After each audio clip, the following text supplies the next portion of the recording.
sobre ler a respeito do tamanho do negócio do mocinho. Sim, isso virou pauta.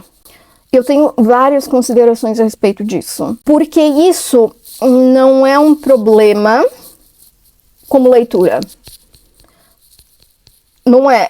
Na verdade, é um sintoma do momento da cartomância que a gente está vivendo. E eu vou discorrer a respeito disso para vocês poderem entender.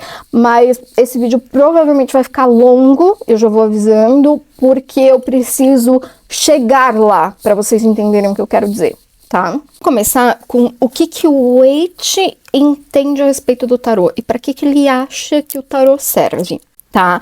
E vocês vão entender o que eu quero dizer com isso. Quando a gente começa a ver aqui na chave, o que ele fala do tarô é que, e das cartas, e essas cartas contêm um alto simbolismo que, interpretado de acordo com as leis da graça e não com esses pretextos de intuição que se passam por divinação. Página do prefácio. Daí, quando ele vai falar do véu e dos símbolos, na página 7, ele fala que o último e o maior significado mais abaixo do hieroglifo e que só vai ser entendido por aqueles que receberam pelo menos alguma parte da tradição secreta. Quem não sabe é o hermetismo, tá? Ele tá falando do hermetismo. Então, o que ele quer dizer com tudo isso? Ele quer dizer que, primeiro, você não entende o tarô na sua completude se você não faz parte de uma tradição secreta e que a ideia do tarô, ele é um caminho. E o tarô, ele não é usado para coisas fúteis. É basicamente isso. E essa é a visão do Waite, tá? Ele é para ser usado para coisas... ele é um caminho cabalístico de volta ao jardim. Ok? Isso é o tarô pro Waite, tá? Para quem não sabe isso, né? Ou seja, todo povo da cabala, todo povo que faz parte dessa tradição cabalística entende o tarô enquanto um caminho, uma volta para o jardim. Aquilo é um mapa. Se você botar na árvore cabalística todas as cartinhas do tarô, você sabe como chegar ali em cima. É isso, ok? Dito isso, a gente tem a Pixie desenhando o tarô, né? E a Pixie, ela é aquela... Ela é um contrário de tudo isso. E é por isso que o Rider, ele é tão... ele é tão interessante, porque tem uma mistura do Waite e da Pixie, né? Que adorava Shakespeare, que não gostava de estudar, que era aquela mais artística, sinestésica, e que ia contra as regras, que lutava contra as coisas que estavam estabelecidas. Ela estava no movimento pró-sufragista feminino, ela tinha uma amiga lésbica, provavelmente, dizem as más línguas que ela era lésbica, mas assim, pro momento, ela era a mudança, ela era a diferença, entende? Então, a forma como ela desenha as cartas é muito chave para tudo isso, né? Então, a gente tem nos desenhos coisas que o Waite não estava esperando que a gente fosse ter. E, inclusive, nas arcanas menores. Então, assim, o Waite, ele teve muito controle no desenho das arcanas maiores e menos controle no desenho das arcanas menores. E é por isso que eu, pessoalmente, gosto muito das arcanas menores, né? As arcanas maiores, inclusive, depois ele vai redesenhar, porque ele provavelmente tinha um toque muito grande, e aí isso vira o Trinec, né? Mas... o legal do Rider é essa contraposição dos dois, né? Isso ficou muito interessante. Se essa é a função do tarô, se a função do tarô é um negócio muito filosófico e muito maior e muito mais em termos de uma busca de alma, enfim, essa é a ideia do Waite, e a Pixie, ela vivia um cotidiano. Ela era muito mais artista que vivia a vida no dia a dia. Então, se por um lado a gente tem um que escreve e que realmente achava que não interessa, né? O tamanho do negócio do moço é completamente banal e completamente estúpido, a Pixie provavelmente olharia para isso e acharia extremamente engraçado, especialmente porque ela era extremamente fã de Shakespeare, e se vocês leram Shakespeare, vocês percebem que ele era um grosseirão no século XVII, né? Então, assim, vocês vão perceber que ele era um grosseirão e que esse tipo de piada para ele ia ser extremamente engraçada, né? Inclusive, se vocês forem ver os desenhos das cartas, não é à toa que o As de Paus, deixa eu ver, cadê? Não é à toa que o As de Paus, ele é assim, né? O desenho do As de Paus é isso, tá? Mas, ao mesmo tempo, isso aqui tá lá em cima na árvore da vida, tá? Se vocês não sabem como funciona a árvore da vida, procurem descobrir, porque isso aqui vai fazer muito sentido para vocês, porque o desenho ele também tem a ver com isso, tá? Então, vai fazer sentido para você, porque essa é uma das cartas de gravidez, inclusive, tá? Paus é um naipe que fala muito a respeito de gravidez. Por causa da cabala. Vocês percebem como, sim, a gente tem essa nuance no tarô de coisas cotidianas, ainda mais porque a questão da divinação, ela, por mais que ela tenha sido apropriada pelos nobres e transformada em um negócio muito culto, né? E muito, ai, vou botar isso na minha parede com folhinhas de ouro, tipo Visconti, né?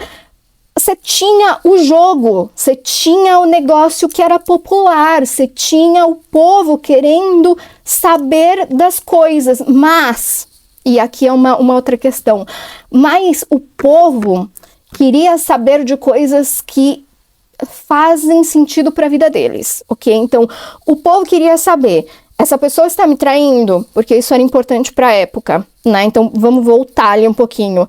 Vou ter comida porque fome era uma coisa importante, né? Essa pessoa é perigosa porque a gente tem a questão de, né, o povo poder andar armado na época.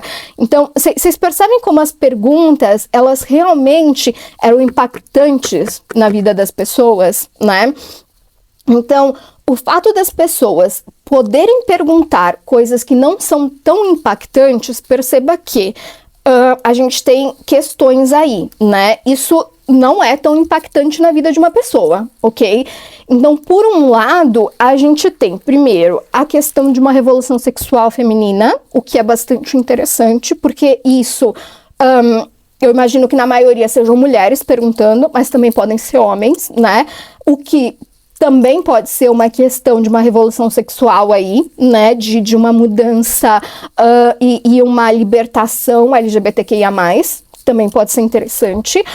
Por outro lado, a gente tem também um movimento de perguntas de 50 centavos, certo? E aí que tá o problema. O problema não está na pergunta, ok? O problema está em banalizar o tarô. Né? Eu não me importaria nem um pouquinho de responder essa pergunta. Não me importo. Inclusive, acharia engraçadíssimo, né?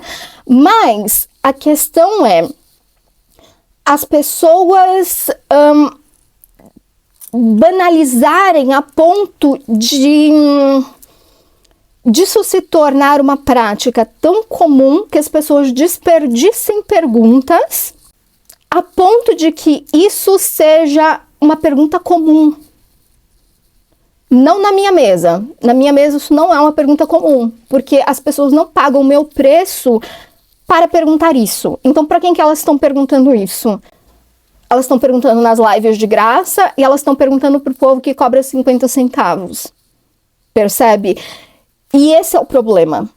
O problema é que eu não estou falando a gente tem que cobrar caro. Eu estou falando, a gente não pode deixar o tarô ficar banalizado. E não é uma questão de pergunta. Isso não é um problema. Essa pergunta não é um problema. O problema é quando as pessoas, elas sentem que elas têm as perguntas à vontade e o tarólogo é o chat GPT. entendeu? Qualquer pensamento delas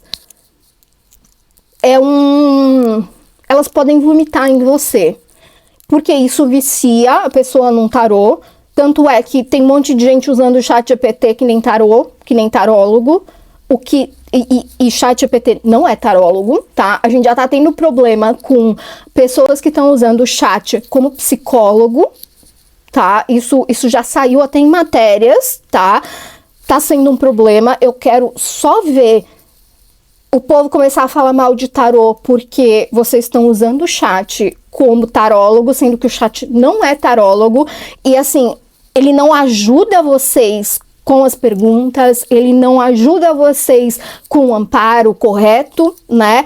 O chat, ele não é psicólogo, o chat não é preparado para isso. O chat estava falando para outra menina lá começar o culto dela. Então, assim, depois vão botar a culpa no tarô, e o tarô não é o problema. Escrevam o que eu tô falando.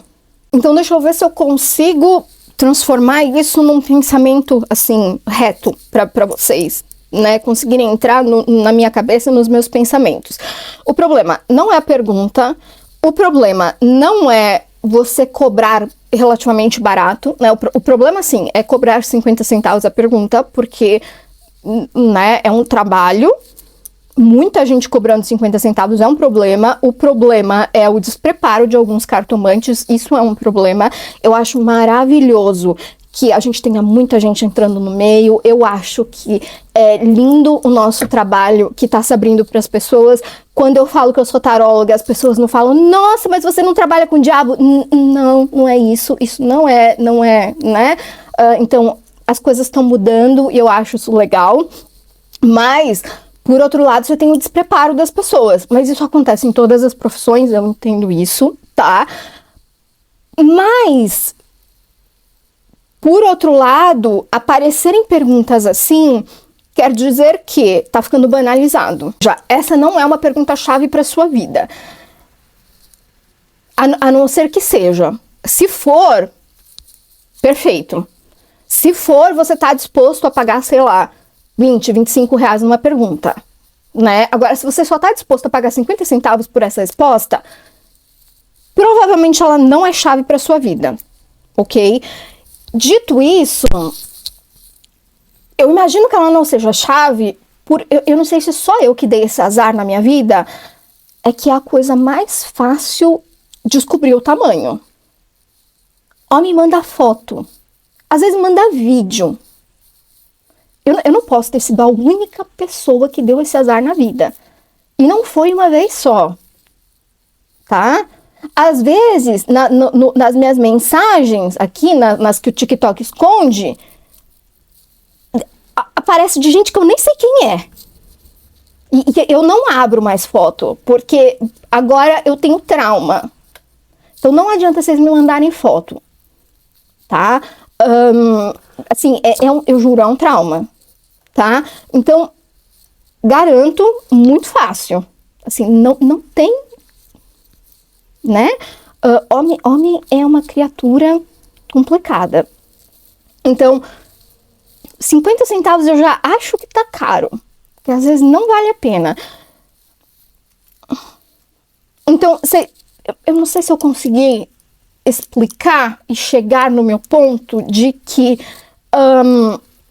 para uma coisa que é tão fácil de conseguir, talvez não vale a pena ir até o tarô. Sim, para uma aula de tarô, acho isso divertidíssimo. Acho que dá pra gente aprender a ler as cartas mesmo, assim, pra gente brincar com significados e tal, pra gente, sei lá, descobrir o tamanho de todo mundo na sala, de todos os, né? Dos guias de todo mundo. Ia ser legal, os guias iam ficar super bravos. Mas será que vale a pena pra uma pergunta? Será que, né? E não é porque a pergunta é um problema. Não é porque a pergunta é um problema. Não é porque baixaria um problema, tá? Inclusive respondo um monte de pergunta sexual, né? Que realmente faz diferença na vida da pessoa. Entendeu? Que a pessoa às vezes não tem coragem de perguntar pro parceiro. A gente, né? Isso é uma pergunta boa, né? que não é uma pergunta que o cara vai te mandar de madrugada. E que você vai abrir e tomar um puta de um susto. Entendeu?